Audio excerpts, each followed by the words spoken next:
There was a record number of delegates and exhibitors at the BWEA31 conference in Liverpool. Founded by a group of academics and engineers, the BWEA now represents major energy suppliers, engineering companies and supply industries working across the range of renewable energies.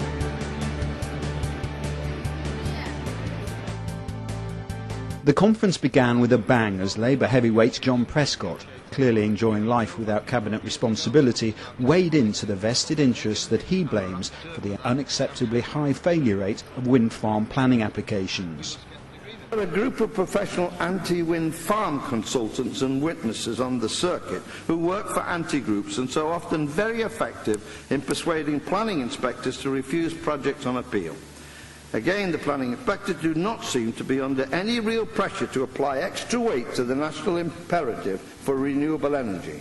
And in the case of the positive decision, the anti-group will often seek judicial review of the ALPA decisions or the planning officer decision and force a re-inquiry. The net result is a very slow delivery of renewable energy projects and the associated benefits of green electricity. I have witnessed all these difficulties in my area of East Yorkshire recently. In an area well endowed with the renewable resource of wind, the great majority of applications for wind turbines have been turned down by the planning committee, some against the advice of the planning officers. An inquiry was recently completed into the turbine application in the village of Roos in East Yorkshire, very close to where I live. It was recommended by the planning officer but rejected by the planning committee with a casting vote on its chairman who lives in the area. The inquiry heard the objection of some residents based on the old chocolate box view being spoilt, with landscape and heritage experts in full support. I drove around that area a couple of weekends ago and looked at it in an area approximately 25 miles by 25. I noted that it had 7 old windmills, now taken over by people for housing, 7 television masts, 5 lighthouses, 7 telephone masts, water towers and church steeples, all which no doubt were high structures in the time when they were built. I'm not aware of any objections to that at the time. I assume that the television reception is necessary for maintaining the quality of life, and the electricity provision is provided by local electricity poles, which no doubt affects the chocolate box view. However, the vital power to these NIMBY homes comes from big power plants in my hometown of the industrial area of Hull. But as expressed by an objector at an inquiry in Wetwang, yes, there is a village called Wetwang, they were not opposed to renewable energy resources, but the proposed scheme would introduce industrial development into a rural area. During my visit, I noticed that there's a protest against a proposed incinerator in the industrial area of East Yorkshire. Their campaign is a slogan to oppose and to think of our grandchildren. Why is it when it comes to the issue of wind farms, they do not apply the same reasoning and principle and to think of the future of their grandchildren?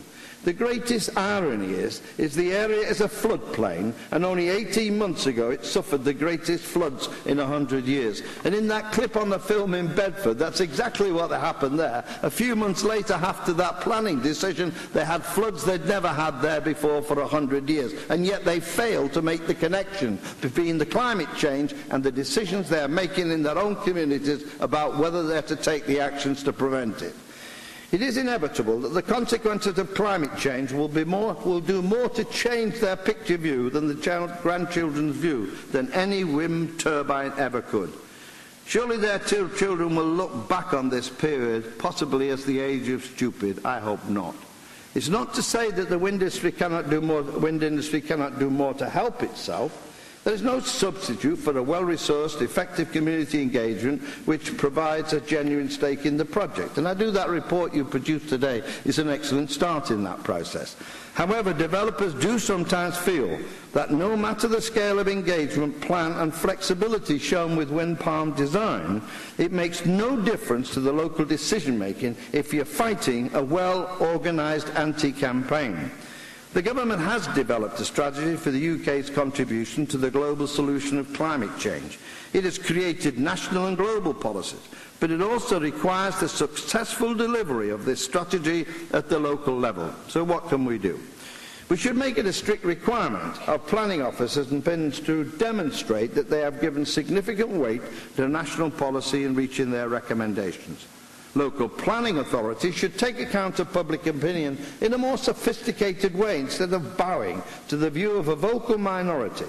For example, this could be worked up through discussions and engagement with the applicant as part of the pre-submission community consultant plan, and I think some of that is going on at the moment. We should also encourage local planning authorities, through funding incentives perhaps, to take more responsibility for energy consumption and generation, so that rejecting proposals has some real consequences for the local planning authority. Make them foot the bill for each appeal will certainly force their minds in when they make the decision. Another option might be to encourage the delivery of renewable targets at the local level. This would work in a similar way to waste recycling legislation, where a planning authority could face a sanction if it missed those targets.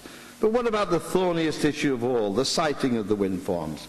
When I was the Deputy Prime Minister with the responsibility for planning decisions, I faced similar problems with travellers looking for suitable sites to settle.